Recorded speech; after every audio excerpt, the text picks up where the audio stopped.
The defending national champions are up next in our 2024 predictions. And before any of you call me a Michigan hater, I'd like to remind you that I did pick Michigan in the preseason last year to go undefeated and win the national championship.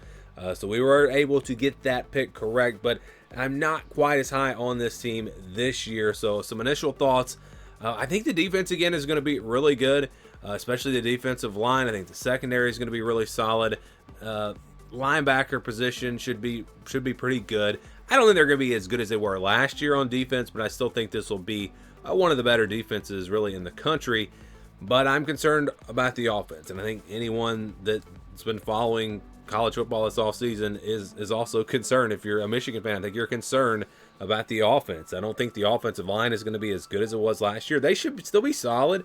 You know, they've actually done a pretty nice job on the offensive line, developing and replacing some players. They had a great offensive line last year, and they were so deep.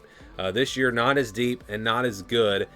So the running back room, you know, behind Donovan Edwards, they've got some other guys, but they don't have a Donovan Edwards, Blake Corum 1-2 punch. So not quite as good with our top two running backs, and then the offensive line not as good. I don't think this team's going to be able to run the football quite as well. And then you look at the passing game, Alex Orji, if he winds up being the starter, I don't know that he's going to go out there and make big throws on 3rd and long and make plays like J.J. McCarthy did. So I think this team's really going to rely on the run even more so than last year. Also receivers, they're not going to be as good there either.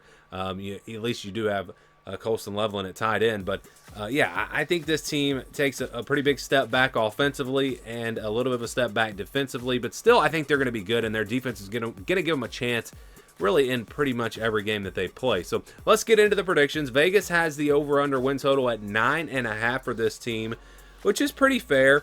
You know, it's a really interesting schedule when you look at Texas, Oregon, and Ohio State being potentially 3 of the top 4 teams in the country. And you look at that and say, wow, that is brutal. But behind those 3 teams, they don't really have many tough games. You know, you've got USC, who I'm not really real high on. Washington's not going to be near as good. It's just behind those 3 teams, the schedule is not very tough. There are games they could slip up. Again, I just mentioned Washington on the road. I think even Indiana could be a little bit tricky. I've been talking about how I think this team could be a surprise team, but really it's those 3 games. That's what it's going to come down to for Michigan unless they get upset somewhere. But we'll start with Fresno State, one of the better group of 5 teams. You know, I think Michigan's offense it's going to take them some time to find their way, and maybe they don't score a lot of points in this game, but the defense will be so good that they should still win comfortably. You know, it could be a 24-6 type game. I mean, that wouldn't shock me, but I do think Michigan wins this game and gets off to a 1-0 start. Then they'll play Texas the next week on September the 7th. You've got maybe the best offense in the country in Texas and one of the best defenses in Michigan. That's going to be a great battle there. I think Texas matches up pretty well at the line of scrimmage. I think that they're still going to be able to score even against this really good Michigan defense. And I don't know that Michigan is going to be able to score a whole lot against Texas just because of their offense. And the strength of the Texas defense is probably going to be stopping the run. If you are going to beat Texas, you're going to need to throw the football. And Michigan, again, I don't think they're going to be able to do that very effectively. So I think Texas wins this game, maybe even by a couple of touchdowns. I got the Longhorns. So Michigan drops to 1-1. They get Arkansas State the next week. Should bounce back with a pretty easy win there. And then they'll play USC on September 21st. Of course, the big question about USC is, will their defense improve? I think with Lincoln Riley, the offense will be good. But going up against a smash-mouth team like Michigan, I don't think it's a great matchup for USC. The only way USC, in my opinion, has a chance in this game is if their defense is significantly better than it was last year. If that's the case, I think they'll have a chance. I don't know I think they'll be better, but I don't know if they're going to be that much better. So I like Michigan. I think their defense kind of controls this game. They're able to run the ball on this USC team, and I've got Michigan winning a close game, but I do have the Wolverines getting to 3-1. Then they'll play Minnesota on September 28th. A Minnesota team that I think has a chance to be better this year, but they're just not going to match up against a team like Michigan. At the line of scrimmage, Michigan's going to have an advantage. I think they'll be able to run the ball in this game. Minnesota, we know how they like to hold the ball and run the ball, and so this game's probably lower scoring, and maybe it keeps Minnesota in the game, but it's not enough to win the game. I've got Michigan winning this one and improving to 4-1. Next up, they've got Washington on the road on October the 5th. This is going to be an interesting Washington team. A lot of roster turnover, new coaching staff. I don't really know what to expect. I know their offensive line is going to be a struggle for them, and Michigan's defensive line, that's probably the best unit on this team, and so I think they dominate there. I think Washington struggles to move the ball. Maybe they don't score much at all in this game. So a lower scoring game, again, it could be even like a 17-6 type game. That wouldn't shock me if we saw a score like that. I think Washington's defense at home will play really, really well, but Michigan just too good. I think they get this win. Then they get a bye week before playing Illinois on the road on October 19th. I'm not high on Illinois at all. I don't think this team's going to be very good. They have no playmakers on offense. They don't have the run game that they'd like to have, that Brett Bielema would like to have. So I think this team is not going to be very good. I think Michigan goes in there and wins pretty easily. Then they get Michigan State on October 26th, rivalry game at home. Michigan State going to be kind of in rebuild mode, new coaching staff, a lot of roster turnover there. I think Michigan's able to, you look at the Michigan State's linebackers, that's actually probably a strength of this team. So you wonder about Michigan running the football in this game. But I think Alex Orji, this offense, they're starting to find their way by this point, and especially after the Minnesota, Washington, Illinois games, I think the offense is starting to play a little bit better. I think we see a little bit more out of the passing game, and I think it's enough for Michigan to get a win in a fairly close game, but I'd say they'll win it by a couple of touchdowns, and then they'll play Oregon the next week at home. This is going to be a really tough one. It's a good matchup, I think, for Michigan. Because of their defense. I think that their defense is going to give them a chance in this game. And I think you might can run the ball a little bit against Oregon. The strength of this Oregon defense is going to be the secondary. So I think Michigan is going to have a chance in this game.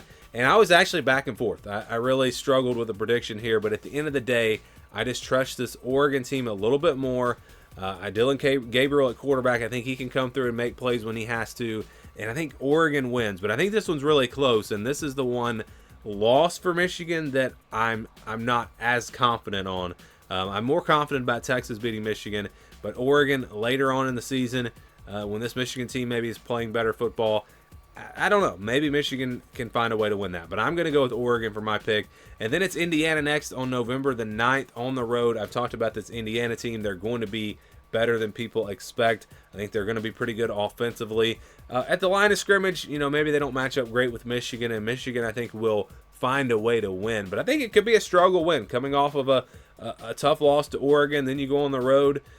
I think Michigan maybe struggles for a while in this game, but they find a way to get it done late, and they get a win in a close one. Then they get Northwestern on November 23rd back at home.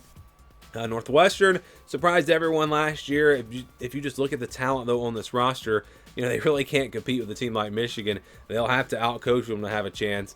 If the game was on the road, I would say that Northwestern has a chance, but in Ann Arbor, I don't really see Michigan losing this game. I just don't think they lose. So I think they win this game, and they get to the game against Ohio State. On the road in Columbus, should be a good one. You look at Ohio State's defense, I think they can match Michigan. In fact, I think they might have a better defense than Michigan. And I know they're going to have a better offense, or at least a more balanced offense. It's, advantage Ohio State in this matchup. I think they're going to be the better team, but it is a rivalry. Who wants it more? Michigan has wanted it more the last few years. I think they'll play really, really hard, but I think Ohio State's just going to be too good this year. I've got the Buckeyes ending the streak and beating Michigan, so I've got this Michigan team finishing 9-3, and that seems a little rough because, again, if there are only 3 challenging games on the schedule and I'm picking them to win all 3, I think Michigan's behind these teams. I think Texas, Oregon, and Ohio State are in that top tier along with Georgia, and I think there's a bit of a gap, and I think the struggles on offense for Michigan, especially throwing the football, will keep them from being able to win those types of games, but I think they can win with their style in the other games and still have a really good season at 9-3. Maybe a 9-3 team sneaks into the playoff, and if all their losses come to top 5 teams, 9-3 could get Michigan in. I don't think it's very likely. I think we probably see 10-2 being that number that's going to get you in the college football playoff if you're not a conference champion. But you never know. So I'm going with 9-3 for Michigan. Would love to get your thoughts and your predictions on this team. Let me know what you think about them down in the comments below.